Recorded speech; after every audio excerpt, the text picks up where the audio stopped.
7 रङ एउटै आकृति, हरेक दिन फरक प्रस्तुति। कार्यक्रम इन्द्रेणी।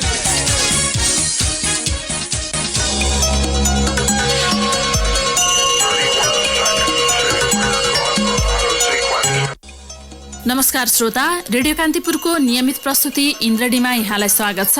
आज बिहिबार हामी आर्थिक गतिविधि समेटिएको इन्द्रेणी लिएर उपस्थित भएका छौं। सदाझै कार्यक्रममा आज पनि हामी साताभरका प्रमुख आर्थिक समाचार तथा कृषि सम्बन्धी केही समाचार प्रस्तुत गर्दैछौं। साथै समसामयिक विषयमा एउटा अन्तर्वार्ता पनि प्रस्तुत गर्नेछौं। कार्यक्रम सुरु गरौं साताभरका प्रमुख आर्थिक समाचारबाट। चालू आर्थिक वर्षको पहिलो त्रैमासमा वाणिज्य ब्याङ्कहरूको खुद नाफा करिब 5% मात्रै बढ्यो। गत वर्षको सोही अवधिको तुलनामा नाफा वृद्धि दर उल्लेख्य रूपमा घटेको हो। गत वर्ष पहिलो त्रैमासमा वाणिज्य ब्याङ्कहरूको नाफा 46% बढेको थियो। सञ्चालन मुनाफामा कमी, कर्जा निक्षेप बीचको ब्याज दर अन्तर स्प्रेड घट्नु, सञ्चालन खर्च बढ्नु लगायतका कारण नाफा वृद्धि दर घटेको ब्याङ्करहरू बताउँछन्। गएको 3 महिनामा 28 वाणिज्य ब्याङ्कको कुल 16 अर्ब 17 करोड रुपियाँ नाफा थियो। गत वर्षको असोजसम्ममा ती ब्याङ्कको यस्तो नाफा 15 अर्ब 41 करोड रुपियाँ थियो। त्रैमासिक रूपमा ब्याङ्कको खुद नाफा वृद्धि दर हालसम्मकै कम भएको जानकारहरू बताउँछन्। अप्ठ्यारो परिस्थितिमा पनि उच्च नाफा कमाएको आरोप ब्याङ्करलाई लाग्दै आएको छ। अघिल्लो वर्षमा नाफाको वृद्धि दर उच्च रहँदै आएकाले सो आरोप वास्तविक जस्तै देखिए पनि अहिले परिस्थिति बदलिएको ब्याङ्करहरू बताउँछन्। स्प्रेड दरमा कमी, लगानी योग्य रकम अभाव र उच्च प्रतिस्पर्धाका कारण नाफा वृद्धि दर घटेको ब्याङ्कर सङ्घका अध्यक्ष ज्ञानेन्द्र प्रसाद ढुङ्गानाले बताउनुभयो। संसदको अर्थ समितिले नेपाल विद्युत प्राधिकरणबाट लोडसेडिङको बेलामा महसुल निर्धारणमा चरम लापरवाही भएको निष्कर्ष निकाल्दै थप छानबिन र कारबाहीका लागि अख्तियार दुरुपयोग अनुसन्धान आयोगलाई निर्देशन दिनुपर्ने राय तय पारेको छ। लोडसेडिङका बेला उद्योगहरूलाई डेडिकेटेड र ट्रङ्क लाइनबाट वितरित विद्युतको महसुल निर्धारणमा अनियमितता भएको विवरण सार्वजनिक भएपछि समितिले उपसमिति बनाएको थियो। उपसमितिले विद्युत खपतको समयअनुसार मिटर अभिलेख नराखेको, हचुवाको भरमा छुट दिएको भनी औद्योगिक ग्राहकहरूलाई थप गरेको बिल पठाएको प्राधिकरणभित्रको छानबिन समितिले समेत लापरवाही गरेको निष्कर्ष निकाल्दै यसमा संलग्न अधिकारीलाई कारबाहीको निर्देशन दिनुपर्ने सिफारिस गरेको छ। लेखा समिति सदस्य मिनेन्द्र रिजालको संयोजकत्वमा गठित उपसमितिले बक्यौदा रकम असुल्न, यथार्थ विवरण नराख्ने कर्मचारीलाई कारबाही गर्न समेत निर्देशन दिनुपर्ने जनाएको छ। उद्योगले नाफाको निश्चित हिस्सा व्यावसायिक सामाजिक जिम्मेवारी CSR को काममा खर्च गर्नुपर्ने नियम भए पनि थोरैले मात्र यसलाई पुर्याएका छन्। गत वर्ष 11वटा उद्योगले मात्रै सामाजिक कार्यमा खर्च गरेको विवरण उद्योग विभागमा बुझाएका छन्। विभागले हालसम्म 8072 मझौला तथा ठूला उद्योग दर्ता गरेको छ। औद्योगिक व्यावसायिक ऐन 2073 अनुसार CSR अन्तर्गत वार्षिक 15 करोड रुपियाँभन्दा बढी कारोबार गर्ने उद्योगले नाफाको कम्तीमा 1% रकम सामाजिक कार्यका लागि छुट्याउनु पर्नेछ। ऐन अन्तर्गत बनेको नियमावली अनुसार 8वटा सामाजिक क्षेत्रमा नाफाको अंश खर्च गर्न सकिन्छ। CSR को व्यवस्था भइसकेका उद्योगका लागि राम्रो भए पनि उद्योगीलाई जानकारी भइ नसकेको उद्योग परिसंघका कार्यवाहक अध्यक्ष विष्णु अग्रवालले बताउनुभयो। उहाँले भन्नुभयो, यसमा केही उद्योग आइसकेका छन् तर कतिपयलाई यसबारे जानकारी नभएकाले पनि समस्या भएको हो। यो व्यवस्थाको विरोध गरेका छैनौं, हामी उद्योगीका लागि यो स्वागत योग्य छ। सामाजिक कार्यमा गरिएको खर्चलाई कर योग्य आयबाट छुट गरिने व्यवस्था भए अझ राम्रो हुने उहाँको भनाइ छ। प्रधानमन्त्री केपी शर्मा ओलीले सिंहदरबारबाट स्विच थिचेर उद्घाटन गरे लगत्तै नुवाकोटमा निर्मित 60 मेगावाट क्षमताको माथिल्लो त्रिशुली 3A ले व्यावसायिक उत्पादन सुरु गरेको छ। नेपाल विद्युत प्राधिकरणका अनुसार आयोजनाको पहिलो युनिटबाट जेठ 3 गते र दोस्रो युनिटबाट साउन 17 गते परीक्षण उत्पादन सुरु भएको थियो। सिंहदरबार स्थित प्रधानमन्त्री कार्यालयमा रहेको एक्सन रुमबाट आयोजनाको उद्घाटन गर्दै प्रधानमन्त्री ओलीले स्थानीयले आयोजनासँग आवश्यक भन्दा बढी मुआब्जा मागेर आयोजना प्रभावित हुने गरेको टिप्पणी गर्नुभयो। उहाँले सरकारलाई जग्गाको कर तिर्दा कम तिर्ने र मुआब्जा लिँदा भने बढी दाबी गर्ने प्रवृत्ति बढेको बताउनुभयो। उहाँले आयोजनाबाट अनुचित लाभ लिने प्रवृत्ति त्याग्न आग्रह समेत गर्नुभयो। आयोजनाबाट वार्षिक रूपमा करिब 49 करोड युनिट ऊर्जा उत्पादन हुने प्राधिकरणले जनाएको छ। आयोजना वर्षको 8.5 महिना पूर्ण क्षमतामा चल्नेछ। त्यस्तै हिउँदमा समेत करिब 45 मेगावाट विद्युत उत्पादन हुने प्राधिकरणले जनाएको छ। आयोजनाले मुलुकभित्र खपत हुने ऊर्जामा करिब 7% को योगदान दिनेछ। काठमाडौँको लोड सेन्टरबाट नजिक र हिउँदमा समेत 45 मेगावाट विद्युत उत्पादन गर्न सक्ने भएकाले आयोजनाले विद्युत माग व्यवस्थापनमा सघाउ पुर्याउने प्राधिकरणका कार्यकारी निर्देशक कुलमान घिसिङले बताउनुभयो। आयोजनाको उद्घाटनका लागि अर्थमन्त्री युवराज खतिवडा, ऊर्जा मन्त्री वर्षमान पुन सहितका पदाधिकारी नुवाकोट पुग्नु भएको थियो। प्रधानमन्त्री ओली आयोजना स्थलमै पुगेर उद्घाटन गर्ने योजना भए पनि स्वास्थ्य स्थितिका कारण स्विच थिचेर उद्घाटन गर्नुभएको हो। 2071 जेठमा सक्ने भनी 2067 मा ठेक्का सम्झौता गरिएको आयोजना विभिन्न विवादका कारण तोकिएको भन्दा 5 वर्ष ढिला गरी सम्पन्न भएको हो। अनुगमन र परीक्षण गर्न ल्याइएको सुन गायब भएपछि अख्तियार दुरुपयोग अनुसन्धान आयोगले छानबिन थालेको छ। अनुगमनको मुचुल्का अभिलेखका फाइलहरू समेत गायब भएको चर्चा चलेपछि आयोगले 10 दिनभित्र प्रतिवेदन पेश गर्न उद्योग वाणिज्य तथा आपूर्ति मन्त्रालयलाई पत्रचार गरेको छ। आयोगका प्रवक्ता प्रदीप कुमार कोइरालाले भन्नुभयो, सुन हराएको विषयमा उजुरी परेको छ, प्रारम्भिक छानबिन सुरु गरेका छौं।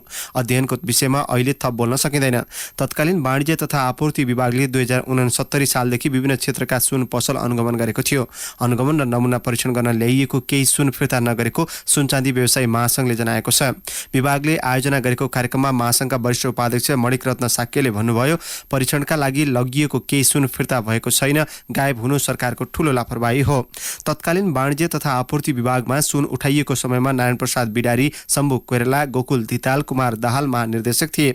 अनुगमन शाखा निर्देशकमा लक्ष्मण श्रेष्ठ र हरिनारायण बेलवासी थिए। विभागका अनुसार त्यसबेला विभागमा निर्देशक लक्ष्मण श्रेष्ठ र हरिनारायण बेलवासी थिए। श्रेष्ठले तत्कालीन महानिर्देशक कुमार दाहाललाई जानकारी नगराई सुन पसलमा अनुगमन गरेका थिए। आफूलाई बाइपास गरेको भन्दै महानिर्देशक दाहालले स्पष्टीकरण समेत सोधेका थिए। हाल श्रेष्ठ कृषि विभागमा छन्। ऐन जारी भएको 2 वर्षसम्म पनि वस्तु विनिमय कमोडिटी बजार सञ्चालन हुन सकेको छैन। धितोपत्र बोर्डले लाइसेन्स नदिँदा 2074 भदौदेखि कानुनी रूपमा कुनै पनि एक्सचेन्ज कम्पनी सञ्चालनमा छैनन्। नयाँ कम्पनीका लागि धितोपत्र बोर्डले 2 पटकसम्म आवेदन माग गरेको थियो। पहिलो पटक 5 वटा कम्पनीको आवेदन परेको थियो। मापदण्ड नपुगेको भन्दै ती कम्पनीको आवेदन खारेज गर्दै दोस्रो पटक फेरि आह्वान गरियो। दोस्रोमा 6 वटा कम्पनीका आवेदन आयो। दोस्रो पटक आवेदन सङ्कलन भएको पनि 5 महिना भइसक्यो। यो अवधिमा बोर्डले न त कुनै कम्पनी छनौट गरेको छ, न त आवश्यक पूर्वाधार नै तयार पारेको छ। हाल बोर्डमा commodity futures exchange limited CFX र राइजल commodity exchange limited RCDX, national commodities and derivative, multi commodity and derivative, Nepal derivative exchange र नेपाल मर्कन्टाइल एक्सचेन्जले आवेदन दिएका छन्। वस्तु विनिमय बजार सञ्चालन आउन नसक्नुमा सरकारको पनि चासो रहेको छ।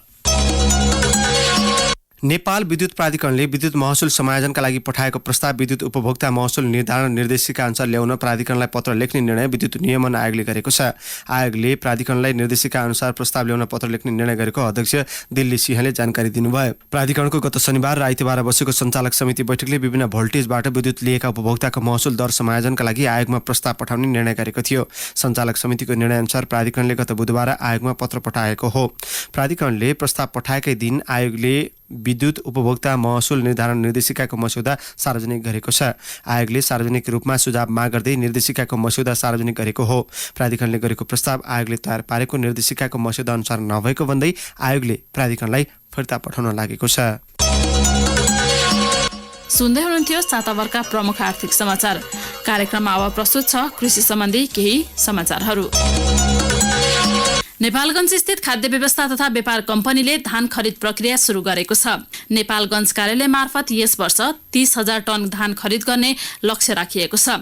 गत वर्ष कम्पनीले 35,000 टन धान खरिद गरेको थियो। पहिलो चरणको धान खरिद गरेपछि दोस्रो चरणमा थप धान खरिद गर्न सकिने कम्पनीका प्रमुख कार्यकारी अधिकृत मणिराज खनालले बताउनुभयो। उहाँले भन्नुभयो, प्रारम्भिक चरणमा हामीले 30,000 टन धान खरिद गर्ने निर्णय गरेका छौं। सो धान खरिद गरेपछि मागका आधारमा दोस्रो चरणमा कति धान खरिद गर्ने भनेर निर्णय गर्नेछौं।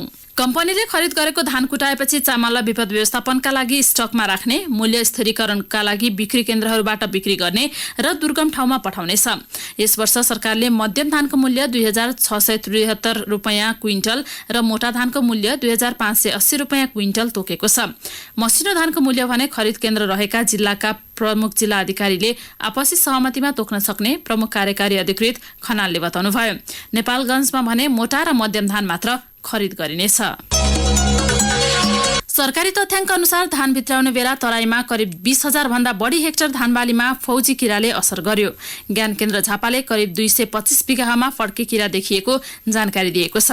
प्लान्ट क्वारेन्टाइन तथा विषादी व्यवस्थापन केन्द्रका अनुसार गुल्मी, बाँके लगायत जिल्लाका करिब 400 हेक्टर भन्दा बढी क्षेत्रमा लगाइएको मकैमा फौजी किरा देखिएको छ। यी केही उदाहरण मात्रै हुन्। धान बाहेक मकै, गहुँ, कोदो, कफीमा समेत किराको प्रकोप बढ्दै गएको छ। विभिन्न क्षेत्रबाट प्राप्त रिपोर्टिङ अनुसार अनुसार फाटफुट रूपमा कुनै न कुनै जिल्लामा असर गरेको केन्द्रका कार्यकारी प्रमुख सहदेव प्रसाद होमगाईले बताउनुभयो। केन्द्रका अनुसार यो वर्ष देखिएको प्रकोप अर्को वर्ष पनि दोहोरिने सम्भावना रहन्छ। प्रकोप नियन्त्रण गर्न अहिलेदेखि नै तयारी गर्नुपर्ने होमगाईले बताउनुभयो। वातावरण र मौसमको प्रभावले पनि किरा सक्रिय हुन्छ। फौजी किराले मकै, तरकारी, कोदो, गहुँ, धान लगायतका बालीमा असर गर्छ। फड्के किराले भने धानमा मात्रै असर गर्दै आएको छ। खोटाङका किसानले किवी खेती विस्तार गर्न थालेका छन्। केपिलासगढी, दिक्तेल, रूपाकोट, मजुवागढी र साकेला गाउँपालिकाका किसानले बहुगुडी र महँगो किवी फलको खेती विस्तार गरेका हुन्। रोपेको करिब 3 देखि 50-60 वर्षसम्म किवीबाट आमदानी लिन सकिने भएकाले खेती विस्तारमा लागेको दिक्तेल, रूपाकोट, मजुवागढी नगरपालिकाका किसान शुभचन्द्र राईले बताए। राईले मूलडाँडामा करिब 38 रोपनी जग्गामा किवी लगाएका छन्। यो वर्ष करिब 4000 केजी उत्पादन गरे। प्रति केजी 250 रुपियाँका दरले बिक्री गर्दा 10 लाख रुपियाँ आमदानी गरेको उनले सुनाए।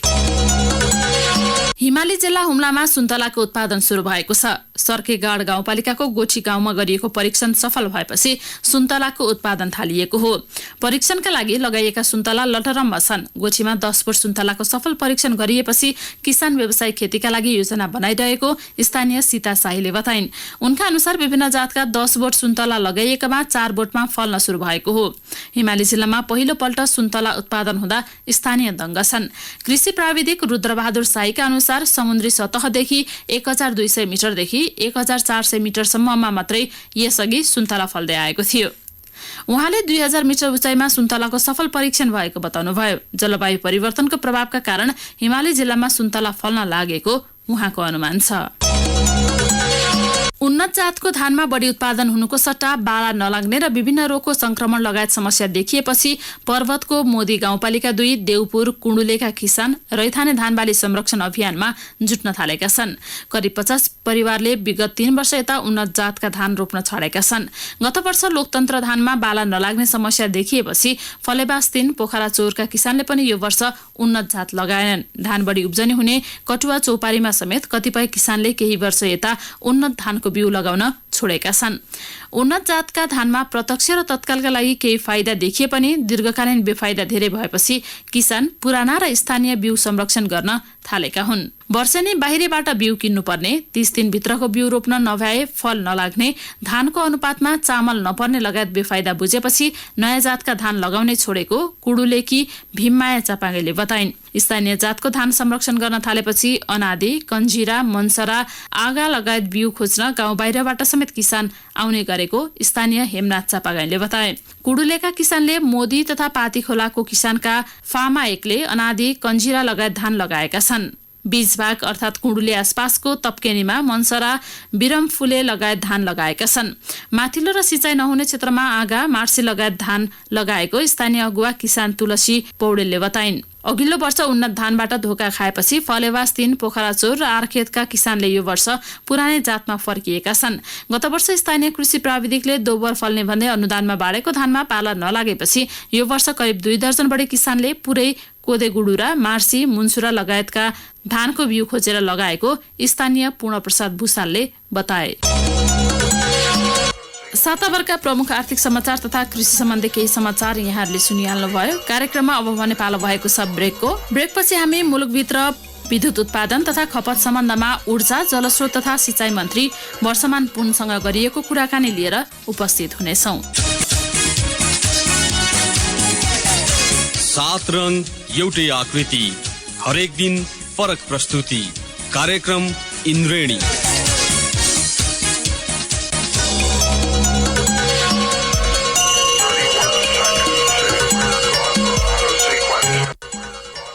ब्रेकपछि यहाँलाई पुनः स्वागत छ। यहाँहरू सुन्दै हुनुहुन्छ कार्यक्रम इन्द्रेणी।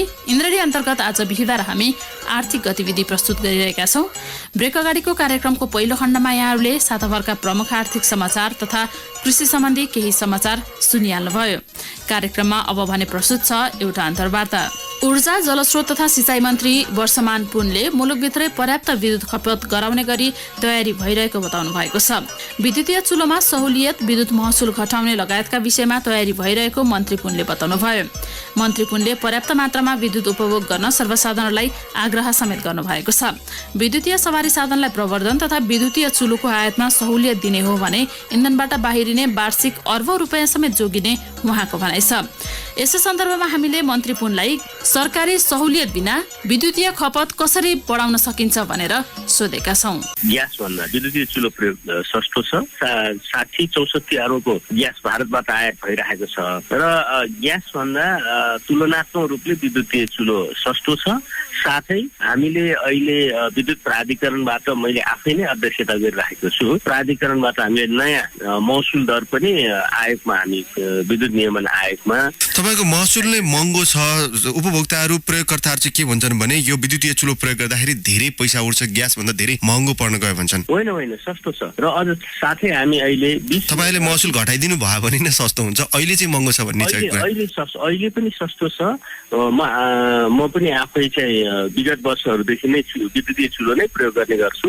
तुलनात्मक रूपले चाहिँ ग्यास भन्दा सस्तो छ एकातिर। अर्कोतिर अहिले 20 युनिटसम्मकोलाई असाध्यै सस्तो मूल्यमा विपन्न वर्गकोलाई हामीले मूल्य निर्धारण गरेका छौँ र अहिले नयाँ प्रस्तावित मूल्यमा हामी आयोगमा पठाएकोमा 100 युनिटसम्मकोलाई त्यसै अर्को स्ल्याब बनाएर सस्तोमा विद्युत सप्लाई गर्ने हामीले प्रस्ताव गरेका छौँ। त्यसो गर्दा शहर या ग्रामीण इलाकामा विद्युतीय चुलो प्रयोगको मात्रा बढ्छ र सस्तो पनि पर्छ भने फेरि हामी नयाँ महसुल दर निर्धारण गर्नलाई आयोगमा पठाएका छौँ। मन्त्रीज्यू, यो ग्यासलाई प्रतिस्थापन गरेर विद्युतीय चुलोलाई प्रवर्धन गर्नलाई तपाईहरुसँग त्यस्तो रणनीति छ? सबैतिर अब विद्युतीय चुलो प्रयोग गर्नुपर्छ है भनेर अथवा सहुलियत दिने त्यस्तो केही तयारी छ सरकारसँग विद्युत महसुल घटाउने? पहिलो कुरो महसुल घटाउनलाई हामी प्रस्ताव नै गरिसकेका छौँ।